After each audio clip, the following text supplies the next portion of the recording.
Hello, good evening. कसे आहात? सकाळ आणि संध्याकाळ एकच काम करण्यात जाती.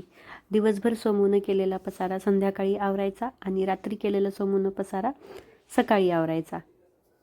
तिचे टॉयज वगैरे ठेवण्यात मदत करते.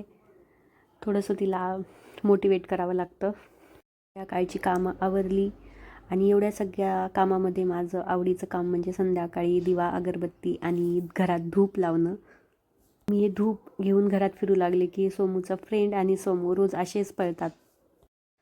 रोज संध्याकाळी हे सोमूसाठी मी व्हेजिटेबल सूप बनवते. आज खूप गडबड करत होती, लगेच पाहिजे म्हणत होती. त्यामुळे मी गडबडीत गरम सूप मिक्सरला वाटायला घेतलं आणि हे असं सूप सगळीकडं उडालं. बहुतेक ते गरम असल्यामुळं झालं असेल असं काम लागलं. परत वट्टा मिक्सर क्लीन करावं लागलं. यावेळेस खूप काळजीनं थंड करून दोन्ही हात मिक्सरवरती ठेवून सूप ब्लेंड करत होते मी. मुलांना बाहेरचे बिस्किट कुकीज तर खूप आवडतात, पण सारखं तर नाही देऊ शकत. त्यासाठी मी आज ओट्स आणि गव्हाच्या पिठाचे कुकीज ट्राय केले होते, तर खूप मस्त झाले होते. सोमूने खूप आवडीनं खाल्ले पण. सूप तर तिचं फेवरेट आहेच.